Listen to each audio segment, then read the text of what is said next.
ang mga kwento ng pag-ibig, kwento ng buhay at kwento ng pag-asa dito sa Barangay Love Stories. Love Stories. Minsan may mga biyayang dumarating sa buhay natin na nakabalot sa luhat pagsubok. Hindi ito simpleng biyaya lamang na panandalian lang, kundi isa itong panghabang buhay na aral at kapayapaan para sa ating puso. Ikaw kabarangay, anong klaseng biyaya ang dumating sa buhay mo na nagtuturo sa iyo ng isang mahalagang leksyon?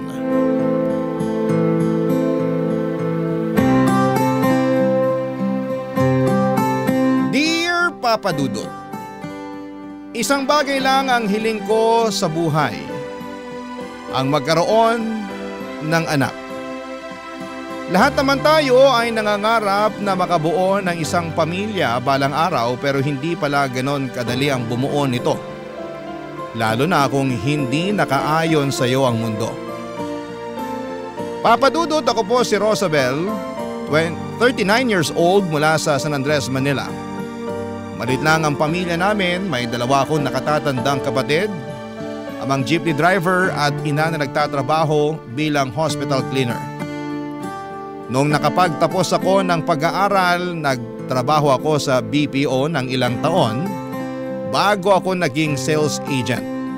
Kumpara sa ibang tao ay boring na maituturing ang naging love life ko. Dalawang lalaki lang ang naging boyfriend ko sa buong buhay ko. Ang una ay noong nasa kolehiyo pa lamang ako. Parang college romance lang ito na naging katuwang ko sa pag-aaral. Pero noong nakapagtapos ay nagkanya-kanya na kami ng buhay dahil magkaiba pala kami ng direksyong gustong tahakin. Papa Dudut, matagal bago ako nakahanap muli ng bagong pag-ibig at yon ay noong na-meet ko si Albert. Nakilala ko siya sa unang kumpanya na pinasukan ko kung saan nagtrabaho ako bilang customer service representative. Chat support agent naman noon si Albert.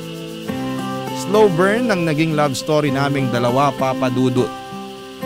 Nagsimula kami bilang co-workers na naging magkaibigan at sa paglipas ng panahon ay unti-unting tumibok ang puso namin para sa isa't isa.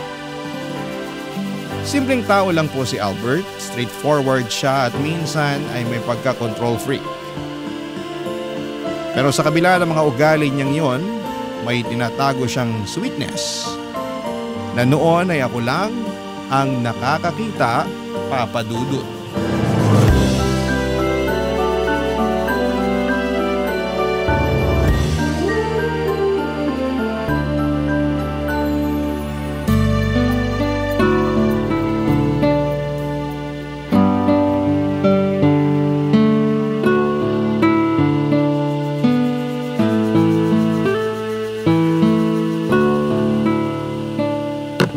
Hala, sige, fast food na naman. Anong na naman? Ngayon lang to ha. Hindi kaya. Suka konti. Upo ako sa tabi mo. Sige lang. Kahapon, pagkalaki-laking burrito yung kinain mo. Fast food din yun eh. At least healthy yung mga choices ko. Anong healthy dyan? Puro pinrito. Walang healthy na pagkain sa mga fast food. Kaya ka tumataba lalo eh. Tingnan mo pisngi mo oh. Para ng siopaw. Grabe ha. Alam mo ba yung 5-second rule? Ha? 5-second rule? Ano naman yun? Saka ka lang magkokomento sa itsura ng isang tao kung kaya niya yung ayusin o baguhin within 5 seconds. Kung hindi, wag ka na lang mag-comment. Ano raw? Hindi ko gets. For example, may tinga ka sa ngipin. Pwede ko yung sabihin ng harap-harapan kasi pwede mong alisin yung tinga within 5 seconds. Pero kapag sinabi kong pangu yung ilong mo at hindi mo naman maaayusin in 5 seconds, shut up na lang. Ah, okay. Pero totoo naman eh. Papunta na sa siopaw yung pisngi mo. Ikaw talaga? Ano bang baon mo dyan? Patingin nga kung healthy. Kung makapagsalita to. Oh, eto. Inihaw na isda with KBS. Anong KBS? KBS, kamatis, bagoong isda at sibuyas. Ah, yan pala yung naaamoy ko kanina pa. So sa'yo pala yung bagoong sa may locker area? Oo, akin nga yun. Hindi ako nakakakain ng maayos kapag walang kamatis at bagoong isda eh. Talaga ba? Pero siguraduhin mo lang na mag-toothbrush ka pagkatapos mong kumain yan kasi ang pangit ng amoy niyang bagoong. Masarap to, try mo. Ayoko, okay na ako dito sa pagkain ko. Ang arte mo naman. Kaya pangit taste buds mo eh. Kasi hindi nakakatikim ng mga totoong pagkain. Kanya-kanyang preference lang yan. Enjoy na lang sa kamatis at isda mo. Nako, pag ikaw dumayo sa probinsya namin, sure ako magbabago yung preference mong yan. Saan ba probinsya mo? Sa Ilocos. Norte o sur? Sa norte. Doon kami sa pinakadulo ng Pilipinas. Ang layo naman pala ng pinanggalingan mo. Paano ka naman napunta rito sa Maynila? Katulad din ng iba, para makahanap ng opportunity. Dito yung mataas yung sahod eh. Kung sa bagay. Ikaw ba breadwinner sa pamilya nyo? Sa ngayon parang ako na. Ako lang naman yung may maayos na trabaho sa aming magkakapatid eh. Ilan ba kayo? 6. Grabe, dami ah. Sipag naman ng mga magulang mo. Pangilan ka naman? Pangalawa ako. Yung panganay namin may asawa na. Yung sumunod sa akin, store clerk. Yung pangapat, tindera ng street food. Yung panglima, tambay. Tapos yung bunso nag-aaral pa. Ganda naman pala ng family dynamics nyo eh. Yung mga magulang mo? Nanay ko, retired teacher. Walang maayos na retirement plan sa dami ng utang. Yung tatay ko naman, sabihin na lang natin na hanggang sa alaala na lang namin siya nabubuhay. Bakit? Maaga ba siya namatay? Hindi, maaga siya nagloko. Iniwan niya kami na nagsawa na siya sa nanay ko. Ang lala. Matapos maka-anim, naghanap pa talaga ng iba? Kaya ako, kapag nagkaroon ako ng anak, sisiguraduhin ko talaga na lalaki silang may tatay. Patutunayan ko sa kanila na marami pang matitinong tatay sa mundo. Hindi katulad ng tatay ko. Laki ng galit mo sa tatay mo ah. Kahit sino naman, magagalit kapag siya mismo sumira sa sarili niyang pamilya. Kung hindi siya nagkaanak ng marami, hindi maghihirap si nanay na palakihin kami mag-isa. Hindi malulubog sa utang si nanay. Hindi kami maghihirap. Sa bagay, totoo rin naman. Eh ikaw ba? Ilan ba gusto mong anak kung sakali? Masaya na ako sa 2 o 3. Basta ang mahalaga, magkaanak ako. Parang kating-kati ka ng maging tatay ah. Sa totoo lang, yun ang next goal ko sa buhay. Yung magkaroon ng sariling pamilya. Hindi na rin naman tayo bumabata. 31 na ako eh. In fairness, at 31, talagang alam mo na yung mga goal mo sa buhay ah. Okay yan, good job ka dun. Ikaw ba? Ako kasi medyo foggy pa yung future ko eh. Di pa ako sure kung ano talaga gusto ko. Nako, mahirap yan. Para ka naglalakad sa dilim. Di mo alam kung saan ka papunta. Alam ko naman, pero hindi pa ganun kaklaro. Sabihin na lang natin na naglalakad ako sa dilim, pero may dala naman akong maliit na flashlight.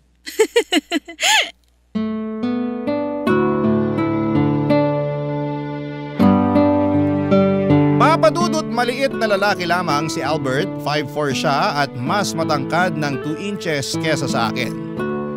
Pero sa kabila ng kakulangan niya sa height ay bumawi naman siya sa personality. Mabait siya at joker kaya mabilis niyang nabihag ang puso ko. Kapag naman nagseryoso siya ay lumalabas naman ang pagiging alpha niya. Mataas ang kumpiyansa niya sa sarili at may tiwala siya sa kakayahan niya. Assertive siya, charismatic at mahilig magpakita ng authority. Yun ang side niya na pinaka nagustuhan ko sa kanya, Papa Dudut. Pakiramdam ko kasi kapag magkasama kaming dalawa ay sobrang safe ko, kayang-kaya niya akong ipaglaban sa mga tao. Hindi ko na kailangang magpagod dahil laging si Albert ang nagmamando sa lahat.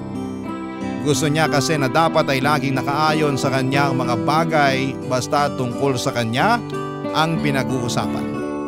Matapos ang halos 1 taon namin bilang magkatrabaho at magkaibigan ay agad-agad na inamin sa akin ni Albert na gusto niya akong ligawan. Nakita raw kasi niya na bagay ako bilang ina ng mga magiging anak niya. Marunong daw kasi akong makinig, sumunod at medyo may pagka people pleaser din. Tinanong ako ni Albert kung may pag-asa ba raw siya. Kapag niligawan niya ako para kung wala ay hindi na raw siya magsayang pa ng oras. May nararamdaman ako para sa kanya noon kaya nung nalaman niya ito ay niligawan niya ako kaagad, Papa Dudut.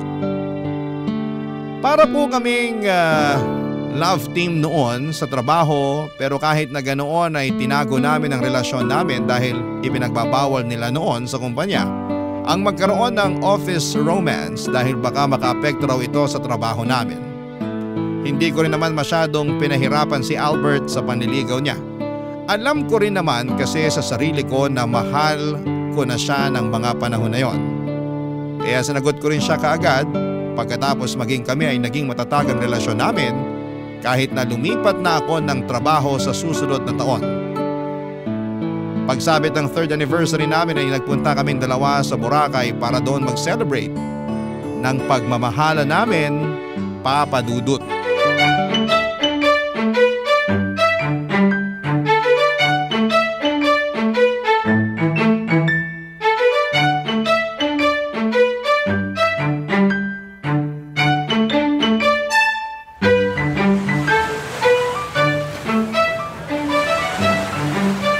Rosabel, balik na muna kaya tayo sa hotel. Ang init dito eh. Talagang mainit dito. Nasa tabing dagat kaya tayo. Ano bang inasa mo dito sa Boracay? Ginawin ka sa lamig? Kung bakit kasi kailan tanghaling tapat tsaka ka nag-ayang maglakad-lakad. Puro cellphone lang naman kasi ginagawa natin kapag nasa hotel tayo. Sayang yung pinunta natin dito kung sa hotel lang tayo magsistay. Ano to? Nag-Boracay para lang mag-hotel? Dapat enjoy natin yung buong araw. Sayang yung gastos. Ay, mas lalo tayong iitim nito eh. Maitim ka naman talaga. Ayun na nga, maitim na nga yung tao ay bababad mo pa sa arawan. E di mas lalo akong mangingitim. Naglagay ka ba ng sunblock? Oo, buong katawan ko nilagyan ko. Yun naman pala eh. Wala ka ng problema, di ka na masasunburn yan kasi naka-sunblock ka naman. Yang balat mo, wala na yung iitim pa, kaya don't worry. Lo, ano nangyari ngayon sa 5-second rule na sinasabi mo? Ay, sorry naman. Ito namang lab-lab ko, tampo agad. Halika na, hanap tayo ng buko juice para lumamig yung ulo mo. O sige, para mabawas-bawasan naman tong init na nararamdaman ko. Ang dami palang tao rito, no? Karamihan, mga foreigner. Overcrowded na nga eh. Kaya rin masyadong mahal yung mga tinda rito. Tourist hotspot eh. Maganda nga eh. Maraming nakabikini. Hoy! Joke lang. Bibiro lang yung tao eh. Porket di ako makasuot ng bikini, ganyan ka na? Ano ka ba? Kahit pilahan pa ako ng lahat ng mga nakabikini dito, ikaw pa rin ang pinaka-sexy sa paningin ko. Asus, sabihin mo wala ka lang choice. Tatagal ba tayo ng 3 taon kung ginawa lang kitang choice? Hindi ko na kailangan ng choices. Kasi ikaw at ikaw talaga yung pipiliin ko. Pero nagtampo ka nung di ko naalala yung birthday mo last year. Aba malamang. Sino naman hindi maiinis nun? Binati na ako ng lahat ng mga kakilala ko tapos sarili kong girlfriend. Hindi pala naaalala birthday ko. Sa'yo ko kaya gawin yun? Sorry na, sobrang busy talaga ako sa trabaho nung mga time na yun eh. Tsaka nawala sa isip ko yung araw. Bumawi naman ako this year ah. Sinurprise kita sa bahay nyo, di ba? Okay, forgiven but never forgotten. Ay kabog! May paganyan ka pa ah. Eto, nung niregaluhan mo ako ng customized na singsing tapos wrong spelling yung pangalan ko. Mas malala yun. Hindi ko kasalanan yun. Kasalanan yun nung taong nag-engrave ng pangalan mo. Anga-anga eh. Nung pinaglakad mo ko pa uwi kasi bad trip ka na hindi kita pinayaga makipag-inuman sa birthday party ng katrabaho mo. Uy, hindi kita pinaglakad nun no? Anong hindi? Pinalabas mo ako ng kotse. Ikaw yung lumabas sa kotse. May pa-stop the car ka pa nga nalalaman eh. O tapos, di mo man lang ako pinigilan. Ako yung nagtampo eh. Bakit ako yung manunuyo? Ay grabe siya. Pero at least hindi ako tumuloy sa birthday party kahit gustong gusto ko. Pasalamat ka nakauwi ako ng maayos. Kung di, baka wala na ako dito ngayon. OA naman. 1 kilometro lang naman yung layo ng bahay nyo kung saan ka bumaba eh. Kahit na, ang hirap kaya maglakad ng galit. Ba't ba natin binabalikan yung mga bagay na yan? Past is past. Dapat kalimutan na natin yung mga yan. Yan yung mga memories natin na bumuo sa relasyon natin. Dapat lang alalahanin natin yung mga yun. Kaya nga may anniversary celebration tayo eh, para balikan yung magaganda at maling nagawa natin the past years. For improvement, kumbaga. Ano yan? Yearly report? Diba? Para kakaiba. Nabasa ko na para magtagal ang isang relasyon, dapat laging may ginagawa tayong pakulo para iwas boredom. Baka next year may pa-PowerPoint ka na rin dyan ha? Ay, ewan ko sa'yo. Basta masaya lang ako na despite sa mga awayan, tampuhan at sagutan natin itong mga nagdaang taon, nananatiling matatag pa rin tong relasyon natin. Ganun naman talaga kapag totoong nagmamahalan eh. Ano man ang mangyari, nagkakapatawaran pa rin sa huli. Kasi nga, mahal niyo yung isa't isa. Tama yan. Kaya kung ayaw mo magtampo na naman ako sa'yo, samahan mo ako mamasyal dito. Hindi yung nakapirmi tayo sa hotel. Oo na. Pero bago yan, hanap muna tayo ng maiinom. Iced coffee na lang kaya. Di ko trip magbuko juice eh. Sus, nakakita ka lang ng coffee shop na malapit eh. Ang sabihin mo, ayaw mo lang maglakad. Gusto ko magpa-aircon saglit. Ang init kaya. Halika na nga, 30 minutes lang ha. Totoo naman na marami kaming pinagdaan ng problema ni Albert at hindi kami perfect couple. Magkaiba kasi ang personality naming dalawa kaya minsan ay nagkakaroon kami ng conflict. Pero dahil naman sa pagiging open-minded namin ay naaayos pa rin ang mga gulo namin kahit papaano. Pero ang hindi ko alam, malit na bagay lang pala ang mga problemang pinagdaanan namin nitong mga nagdaang taon kumpara sa paparating pang problema na kahaharapin namin sa mga susunod na taon. 2 taon pa ang lumipas bago nag-propose sa akin si Albert, sales agent na ako noon, samantalang nananatili naman si Albert sa BPO pero sa ibang company na siya nagtatrabaho noon. Naisip ko na sapat na ang mahigit 5 taong pagsasama namin bilang magkasintahan para i-upgrade ng relasyon namin sa next level. After all ay pareho na kaming nasa 30s noong mga panahong yon. Kung gusto naming bumuo ng pamilya na siyang hiling sa akin ni Albert ay dapat ay hindi na kami nagsasayang pa ng oras. Pagkatapos ng kasal namin ay nagkaroon kami ng 3-day honeymoon sa Palawan. Puno ng excitement ang mga unang taon ng pagsasama namin ni Albert. Sa isang bahay na kami noon nakatira. Magkahati na kami sa mga gastusin at parang iisang tao na lamang kami sa mga bawat desisyon na ginagawa namin sa buhay. Naiba nga namin noon, ang kakasimula lang sa relasyon dahil na-reset ang pagsasama namin at ang kasal namin ay nakabuo ng panibagong spark. Excited kami pareho para sa paparating na buhay namin bilang pamilya. Kaso nga lang ang inaasahan namin na mabubuong pamilya ay hindi agad dumating, Papa Dudut. Doon na po nagsimula ang problema sa aming dalawa. Barangay Love Stories. Barangay Love Stories. 2 taon, 3 taon, 4 na taon. Kahit na anong subok namin ni Albert ay hindi kami nabiyayaan ng anak. Ginawa na namin ang lahat at bawat subok namin ay lagi kaming biguan. Doon ko na napansin ang unang crack sa relasyon naming dalawa, Papa Dudut. Nagsimula ang lahat sa mga simpleng bagay na laging kinakairita ng asawa ko. Palagi nitong ginagawang big deal kahit mga kaunting pagkakamali ko lamang. Katulad na lamang kapag nag-grocery ako at may nakalimutan akong bilhin na pinabibili niya o di kaya kapag umulan at nawala sa isipan ko ang mga sinampay. Lagi niyang ipinamumukha sa akin na sobrang incompetent ko raw bilang asawa. Mga simpleng bagay lang na hindi ko pa raw magawa ng maayos.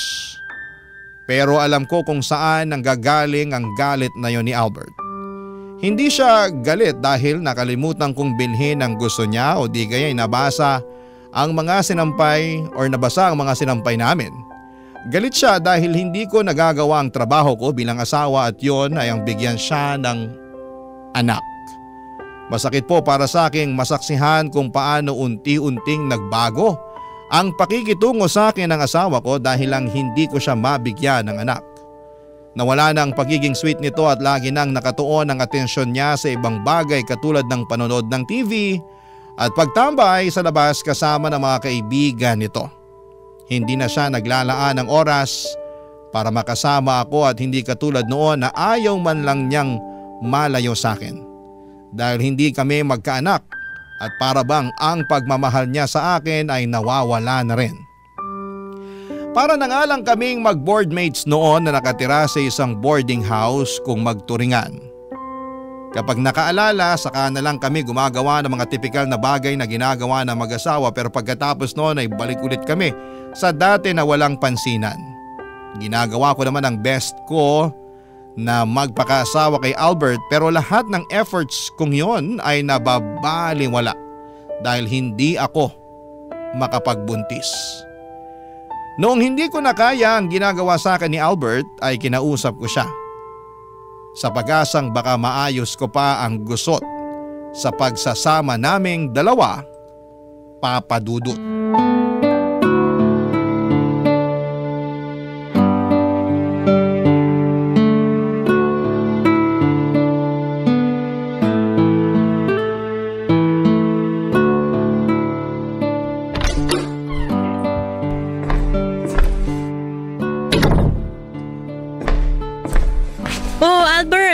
Kanina pa kita hinihintay. Kamusta yung lakad mo? Ano, nakita kayo ng pinsan mo? Oo, nakita kami. Kumain ka na ba? Kain ka muna. Tapos na ako kumain. Kumain kami sa labas ng pinsan ko. Ganun ba? Inantay pa naman kita para sana sabay tayo maghapunan. Kumain ka na lang mag-isa. Mamaya na lang. Maligo ka na lang muna. Kakatapos ko lang maligo. Baka gusto mo itry uli natin ngayong gabi. Pagod ako ngayon, Rosabel. Ayaw mo bang itry uli natin ngayon? Baka naman this time pala rin na tayo. Kung mapalad tayo, dapat matagal na tayo may anak ngayon. Paulit-ulit na lang eh. Nakakapagod ng umasa. Ikaw na lang mag-try ulit mag-isa kung gusto mo. Akala ko ba habang may buhay may pag-asa? Nasaan na yung pag-asa mo? Ngayon ka pa ba susuko? Sabi ngang pagod ako eh. Sayang lang oras. Paano ka naman nakakasiguro na mabubuntis ka kapag ngayon tayo gumalaw? Ha? Manghuhula ka? Hindi naman natin malalaman kung hindi natin susubukan eh. Ilang beses na nga nating sinubukan, di ba? Wala! Wala talaga! Ang dami mong nalalaman eh. Susubok, tapos ano? Mag-aantay tayo rito na parang tanga. Tapos sa huli, wala rin pala tayo mapapala. Wala ka talagang mapapala kung wala kang pasensya. Hindi naman agad-agad ibibigay sa'yo yung gusto mo eh. Anong pasensya? Hindi pa ba sapat yung 4 na taong paghihintay natin? 4 na taon na tayong sumusubok, Rosabel. Hindi pa ba senyalis yun na hindi talaga tayo magkakaanak? Huwag ka namang ganyan. May rason kung bakit hindi pa tayo binibigyan ng anak ngayon. Pero sure ako, darating din yung araw na yun. Kailan? Kapag matanda na tayo? Kapag uugod-ugod na tayo? Kung bakit kasi hindi ka mabuntis-buntis eh. Ba't parang kasalanan ko? Sino pa ba sisisihin ko? Alangan naman ako. Eh hindi naman ako yung magbubuntis. Sure ka ba na ako talaga yung may problema? Baka naman ikaw. Ano sabi mo? Anong gusto mo palabasin? Na ako yung may problema? Posible naman yun ah. Bakit ako agad yung may kasalanan? Hoy, ang kapal naman ng mukha mo na paratangan ako ng ganyan. Ako? Ako yung may problema? Magpa-check up tayo kung gusto mo para magkaalaman na kung sino talaga may pagkukulang sa atin. Huwag mo akong hinahamon. Hindi maganda timpla ng ulo ko ngayon. Bakit? Natatakot ka? Kahit hindi ako magpa-check up, alam ko na walang mali sa akin. Ikaw ang dapat na magpa-check up. Hindi ba baog yung tita mo? Baka naman mo yung sakit niya. Pareho kayong abnormal. Huwag mo idadamay dito ang pamilya ko. Malas mo nun kapag sa'yo napasa yung sakit niya. Sabi huwag mong dinadamay dito yung pamilya ko eh. O bakit? Anong gagawin mo? Eh totoo naman di ba? Walang anak yung tita mo kasi baog siya.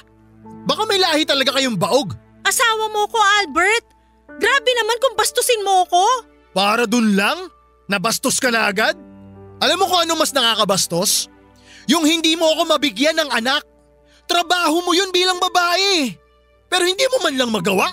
Sumusobra ka na talaga. Dahil lang doon di mo na ako magawang irespeto. Kung sana ganun kadaling magbuntis, matagal ko na yung ginawa. Pero hindi eh. Hindi pwedeng ako lang. Kailangan kita, Albert. Pero kung ganyan di lang ang turing mo sa akin, taga-buo lang na magiging anak mo, mas mabuti pa nga siguro na wag na lang tayong magkaanak. Yan, sige. Panindigan mo yung pagiging walang kwenta mo. Ako yung walang kwenta? Eh ikaw tong sumuko na. Pwede ba tama na? Sawa na ako sa mga kadramahan mo sa buhay. Pagod ako. Wala akong oras para sabayan ka sa pagngangawa mo dyan. Ibang klase ka. Kung alam ko lang na ganito pala gagawin mo sa akin, sana… Sana ano? Sana hindi mo na lang ako pinakasalan? Eh di hiwalayan mo ako kung gusto mo. Kung pagod ka na, magpahinga ka na.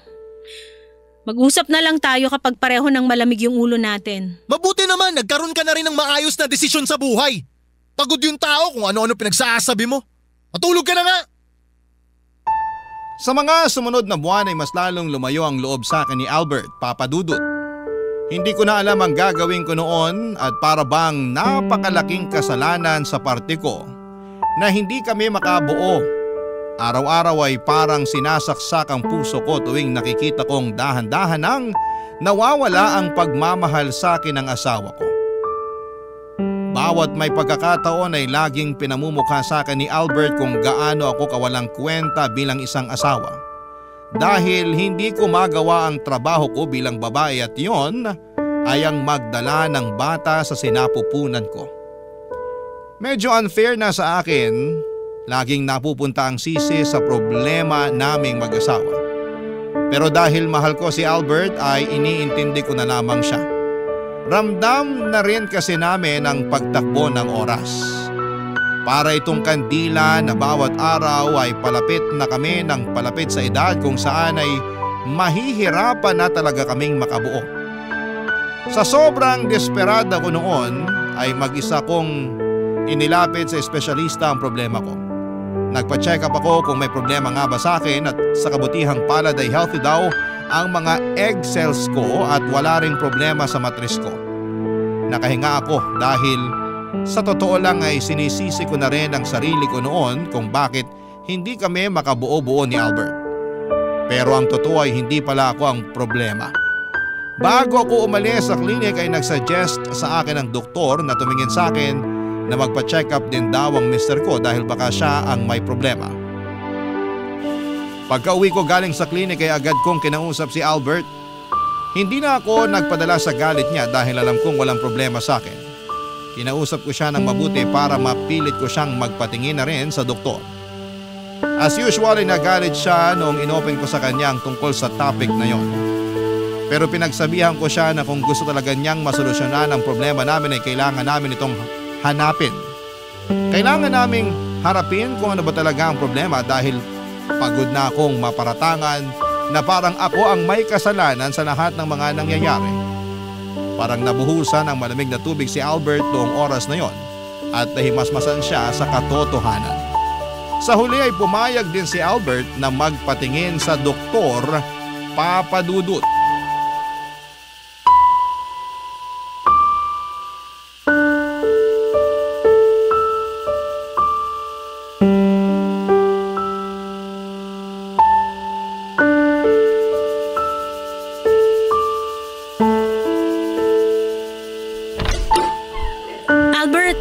Kamusta yung lakad mo sa klinik? Anong sinabi ng doktor na tumingin sa'yo? Maupo muna tayo. Sige. May masamang balita ka bang natanggap? Di ba nung last week, nagpa-evaluate ako sa klinik? Nagkaroon sila ng semen testing. Oo. Gusto nga sana kitang samahan kaso sabi mo mas gusto mo mag-isa na lang. Nung nakaraan, dumating na yung resulta. Sinabi ng doktor na mababa raw yung sperm count ko. Sperm count? Anong ibig sabihin kapag ganun? Ang pagkakapaliwanag, kapag mababa raw yung sperm na lumalabas sa akin, hirap daw makarating yung sperm sa egg cell. Kaya nahihirapan tayong makabuo kasi ako yung dahilan, hindi ikaw. Totoo yung hinala mo. Totoo yung sinabi mo na ako nga yung may problema, hindi ikaw. Albert? Pasensya ka na kung sa'yo ko binaling yung sisi ha. Ikaw ang sinisisi ko kaya hindi tayo magkaroon ng anak. Nahihiya tuloy ako na ikaw yung pinagbintangan ko tapos ako pala yung abnormal. Hindi ka abnormal. Huwag mong isipin yan. Habang pauwi ako kanina, biglang bumalik sa isip ko yung mga araw na sinusungitan kita. Sobrang lala ng pagtrato ko sa'yo nun. Wala na ako mukhang may haharap pa sa'yo. Naiintindihan ko naman yun eh. Frustrated ka kaya mo nagawa yung mga bagay na yun.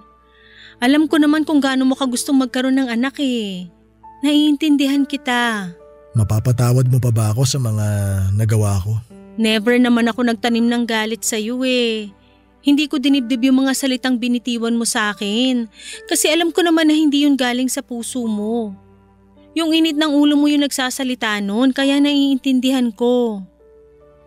Oh, so ano raw yung rason kung bakit mababa yung sperm count mo? Nagpa-blood test ako kanina. 2 to 3 days pa raw lalabas yung resulta pero ang hinala ng doktor, baka raw may hormonal imbalance ako kaya mababa yung sperm count ko. Magagawan pa naman siguro ng paraan yung problema natin, di ba? May sinabi ba sila kung paano gagamutin yung kaso mo? Kung hormonal imbalance nga, madadala naman daw yun sa gamot. Basta depende sa kung ano yung kalalabasan ng blood test ko. Sana magamot para maayos na yung problema natin. Ang sabi sa akin, tatagal ng hanggang 6 months yung gamutan bago makakita ng improvement. Kung ikukumpara yun sa ilang taong paghihintay natin, maikli lang yung 6 months. Kung ito na yung magiging sagot sa problema natin, kayang-kaya naman siguro nating maghintay ng 6 na buwan, di ba? Kakayanin pero sana naman sa pagkakataon na to, mapagbigyan na tayo. Ang hirap kasing maghintay para sa wala eh. Magtiwala ka lang. Ito na yon, nararamdaman ko na. Magtiwala lang tayo. Paano mo nagagawa yan? Ha? Ang alin? Bakit lagi kang punong-puno ng pag-asa kahit na sobrang dami na natin pinagdaanan? Saan ka humuhugot ng pag-asa? Kasi naniniwala ako na lahat ng mga nangyayari sa buhay natin may rason. Kailangan lang nating magtiwala sa plano ng Diyos. Trust the process, ika nga nila, 'di ba? Patience and faith lang ang kailangan natin. Sana maambunan din ako ng ganyang klaseng pananaw sa buhay. Ang gaan siguro sa pakiramdam na laging positibo yung tingin mo sa mundo. Ganito kasi yan. Dapat isipin mo na lang na laging bilog ang mundo, which is totoo naman. Pero kung i-relate mo siya sa buhay, parang mundo lang din yung buhay natin na paikot-ikot lang. Sasabihin ko sana na minsan nasa tuktok, minsan nasa ilalim, pero masyado ng klise yun eh. Sabihin na lang natin na may times na madilim yung mundo natin, pero darating din yung time na liliwanag din ang lahat. Parang araw at gabi, paikot-ikot, paulit-ulit. Ngayon, nasa madilim na parte tayo ng buhay natin, pero sure akong yung dilim na dinaranas natin ngayon, mapapalitan din ng liwanag. Ang hirap. Paano kung di na tayo makalabas sa dilim na sinasabi mo? Paanong hindi? Nasa bukang liwayway na tayo oh. May sagot na sa mga problema natin. Kailangan na lang nating gawan to ng solusyon. Unti-unti na nating nakikita yung liwanag na hinihintay natin. Sana nga. Sana dumating na yung liwanag para sa ating dalawa. Noong nalaman namin ang totoong rason kung bakit hirap kaming magkaanak ay hindi ko pinaramdam sa asawa ko na siya ang may kasalanan noon. Never ko po siyang sinisisi at never kong pinamukha sa kanya ang pagkukulang niya.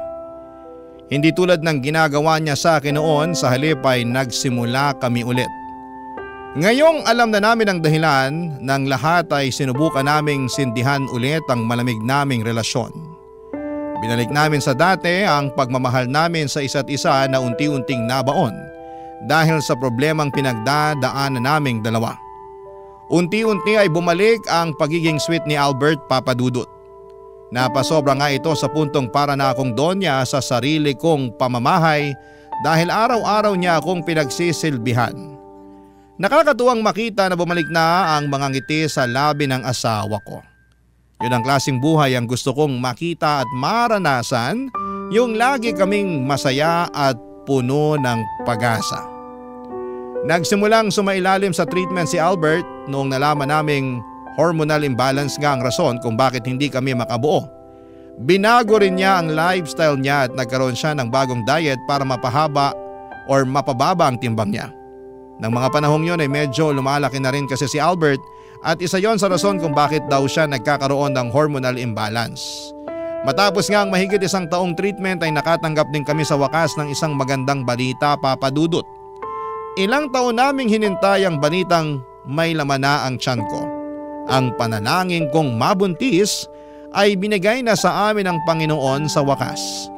Sobrang saya namin ni Albert noon, pero kasama ang magandang balitang ito ay ang pagiging maselan ko sa pagbubuntis dahil na rin po sa edad kong ito. Papa Dudut. Barangay Love Stories. Barangay Love Stories. At dahil parang milagro na para sa amin ang pagdadalang tao ko ay daig pa namin ang nanalo sa loto ng mga panahong yon.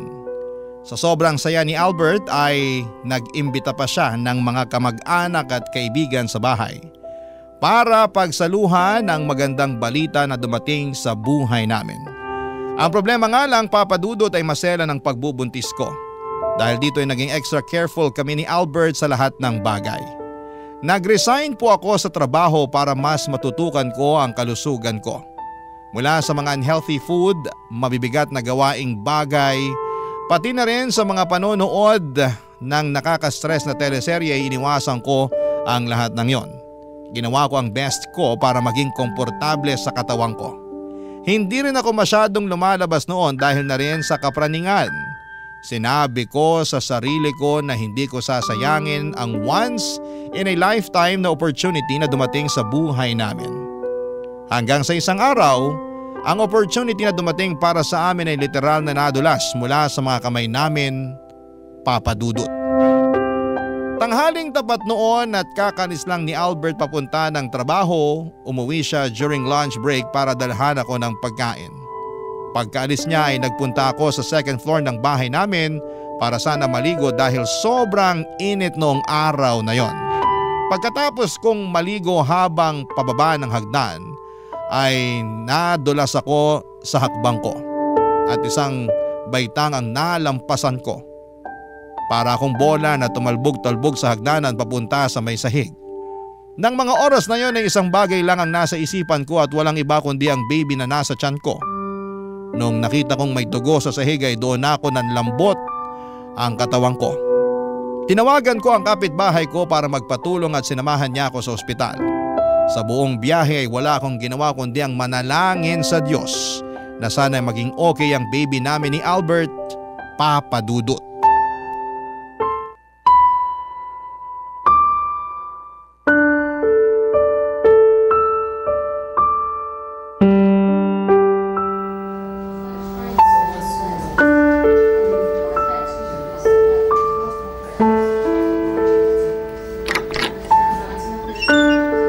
Rosabel! Albert! Albert, kala ko hindi ka na darating. Kababasa ko lang sa message mo. Nasa trabaho ko kaya hindi ko nasagot yung tawag mo kanina. Ano bang nangyari? Natulas ako sa hagdan. Ano? Anong ginagawa mo sa hagdan? Kakatapos ko lang maligo. Tapos hindi ko alam. Hindi ko napansin yung isa pagbaitang sa hagdan. Nahulog ako. Rosabel naman! Alam mong buntis ka! Mag-iingat na lang yung gagawin mo, hindi mo pa nagawa ng maayos? Bakit nandito ka sa ospital ngayon? Masama ba yung bagsak mo?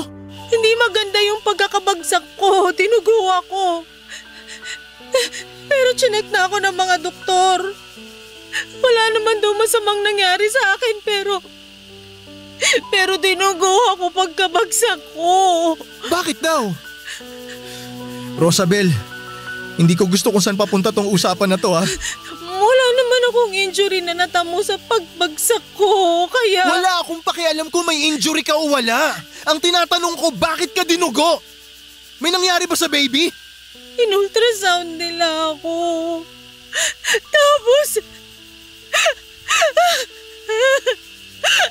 Tapos ano? Magsalita ka! Walang yan naman oh! Wala na raw heartbeat yung baby natin! Ano? Rosabel, anong ginawa mo? Ang bobo mo talaga! Huwag mo ako hawakan! Baka kung ano magawa ko sa'yo! Nag-iingat naman ako eh! Hindi ko alam kung paano… Ang tagal nating hinintay to! Alam ko! Hindi ko naman ginusto yung nangyari eh! Hindi ko sinasadya! Hindi sinasadya? Ang laki mong karne? madudulas ka sa hagdan? Sa lahat naman ng pwedeng mangyari sa'yo, yun pa talagang ikamamatay ng anak natin yung ginawa mo? Hindi ko ginusto yung nangyari. Walang ginawang gugustuhin makunan, Albert. Bakit kasi hindi ka nag-iingat? Ang tagal kong ipinanalangin na magkaroon tayo ng anak, Rosabel. Tapos ganito lang yung mangyayari. Ako rin. Gusto ko na rin magkaroon ng anak. Matagal ko nang dalangin yun. Kung alam mo lang kung gaano ko ka gustong mabigyan ka ng anak para lang mapanatiling maayos yung relasyon natin. Pero anong ginawa mo? Nasa kamay na natin yung bagay na hinihiling natin. Abot kamay na natin eh. Tapos sinayang mo lang. Naiintindihan mo ba kung gaano kalala yung ginawa mo? Oo na! Kasalanan ko na! Ako na yung pumatay sa anak natin! Ako na yung pabayang ina! Totoo naman eh! Wala sana tayo dito ngayon kundi dahil sa kapabayaan mo! Ano ba bang gusto mo gawin ko? Ano bang kailangan kong gawin para mawala yung galit mo? Sa tingin mo mawawala pa tong galit kong to? Akala mo mawawala to ng basta-basta lang? Hindi na to mawawala, Rosabel! Sinasabi mo bang kamumuhiya mo na ako habang buhay dahil sa nangyari? Mahirap patawarin yung ginawa mo. Pasensya ka na pero hindi to basta pagkakamali lang na madaling makalimutan. Ano ang mangyayari sa atin ngayon? Babalik na naman tayo sa dati? Hindi mo na uli ako kakausapin? Ipe-pressure muli ako na mabuntis? Hindi mo ko talaga makuha eh, no? Rosabel, marami na akong sinakripisyo. Marami na akong ginawa para lang mabigyan tayo ng anak. Yung mga sakripisyong yon, sinayang mo. Tapos tinatanong mo ako kung babalik tayo sa dati? Anong gusto mo? Suyuin kita? Kantahan kita, haranahin kita? Matapos mong patayin yung anak natin? Ikaw lang ba yung nagsakripisyo? Palibasa sa'yo, yung sarili mo lang yung lagi mo nakikita. Paano naman ako? Hindi mo alam yung mga pinagdadaanan ko dahil sa'yo. Hindi lang ikaw yung nawalan ng anak. Wala kang karapatang magalit sa akin ngayon ha. Dahil ikaw ang rason kung bakit nandito tayo ngayon sa sitwasyon na to. Wala sa akin ang sisi. Dahil alam kong ginawa ko lahat ng makakaya ko para lang magkaanak tayo. Asawa mo ko, Albert! Bakit naman ganyan ka makapagsalita sa akin? Asawa ba talaga kita? Asawa na hindi ako mabigyan ng anak? Asawa na hindi kayang alagaan yung pinakamahalagang bagay sa buhay natin ngayon?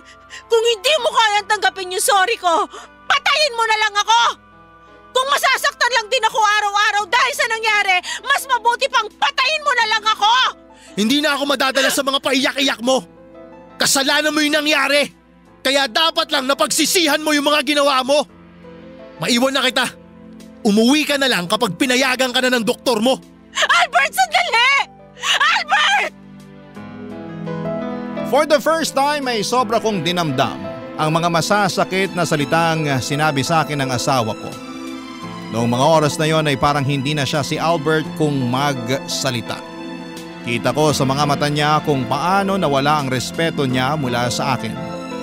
Doon pa lang ay alam ko na kung saan patutungo ang relasyon naming dalawa.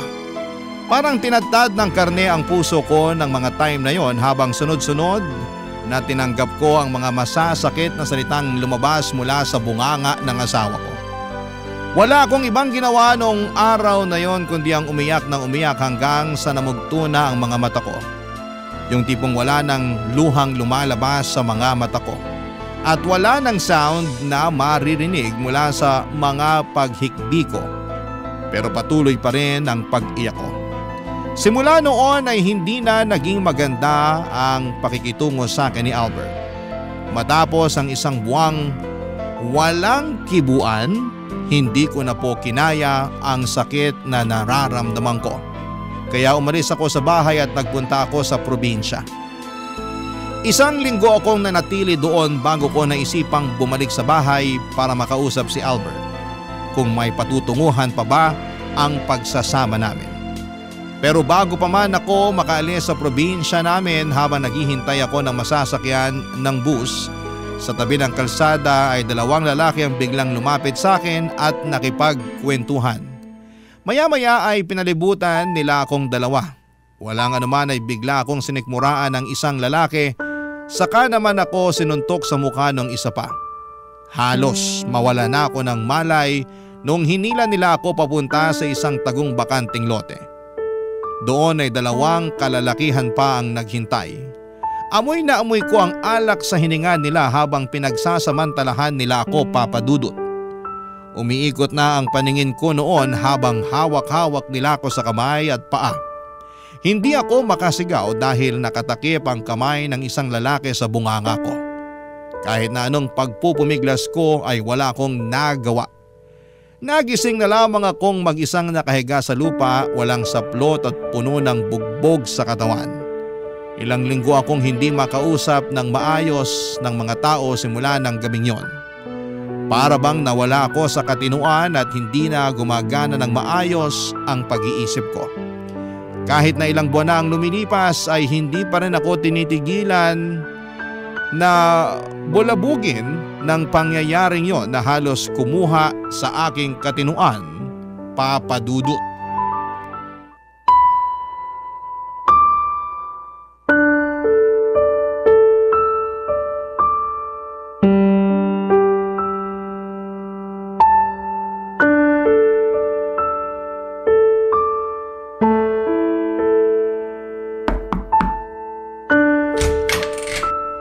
Rosabel, lalabas ako ng bahay. May gusto ko bang ipabili? Wala. Baka gusto mong sumama sa akin mag-grocery.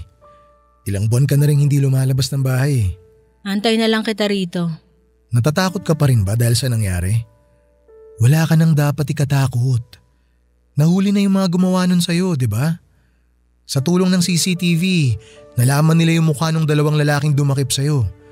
Kaya natuntun din yung iba pa nilang kasama. Magkakasama na sila sa kulungan ngayon. Makulong man sila o hindi, hindi na magbabago pa yung nangyari. Habang buhay ko nang papasanin to hanggang sa mamatay ako. Alam kong mahirap yung pinagdadaanan mo. Pero kailangan na nating mag-move on. Patuloy pa rin namang umiikot yung mundo sa kabila na nangyari. Hindi pwedeng ganito ka na lang palagi. Huwag mong pagsarahan yung mga taong concern sa'yo. Ako yung kinukulit ng pamilya mo Naririnig mo ba yung sinasabi mo?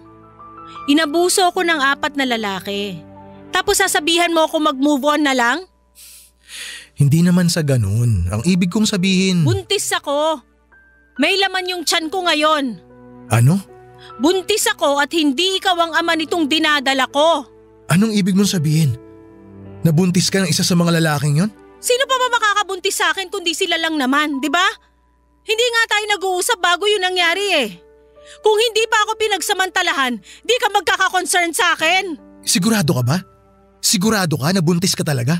Pati ba naman dito hindi mo ako papaniwalaan? Hindi, gusto ko lang makasiguro. Anong kasiguraduhan pa ba yung gusto mo?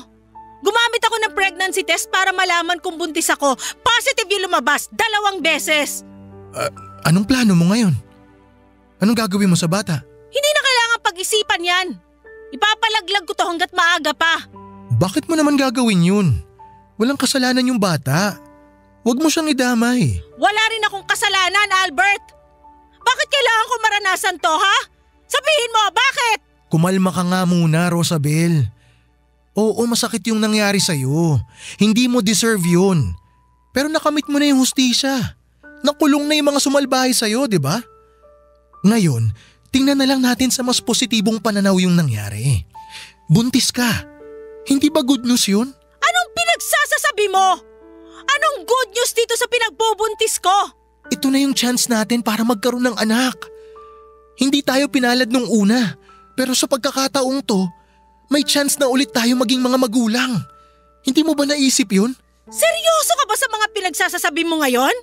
Please, sabihin mo nagbibiro ka lang. Seryoso ko, Rosabel. Chance na natin to. Kahit hindi ako ang ama niyan, tatanggapin ko yung bata sa tiyan mo na parang akin. Nakakadiri ka! Wala kang pinagkaiba sa mga lalaking bumastos sa pagkatao ko! Paano mo nasasabi yung mga bagay na yan ang nakangiti? Yung asawa mo, pinagsamantalahan, nabuntis na kung sino man sa isa sa kanila tapos ang nasa isip mo ngayon, magiging tatay ka na sa wakas? Anong klase ka, Albert? Hirap na akong bumangon dito. Hindi ko na alam kung paano ko ipagpapatuloy itong buhay ko.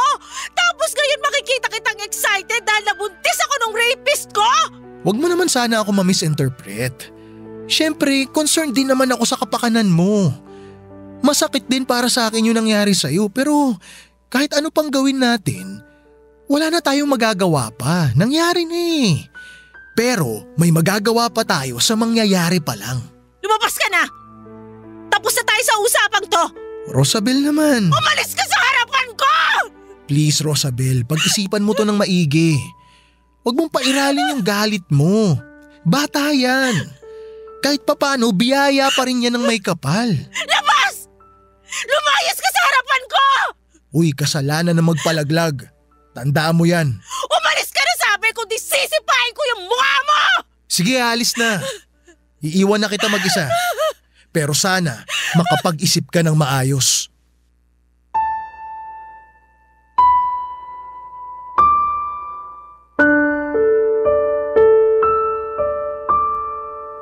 Papa Dudut, hindi ko pinalaglag ang bata sa sinapupunan ko.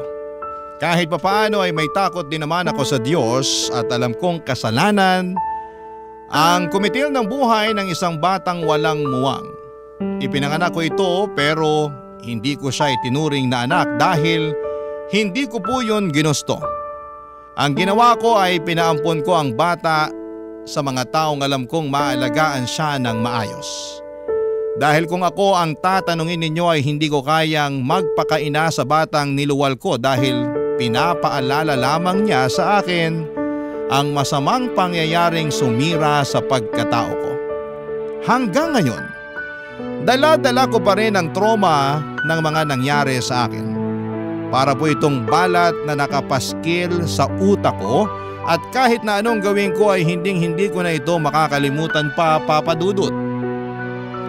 Simula noong nangyari yon ay nagkaroon ako ng takot sa mga lalaking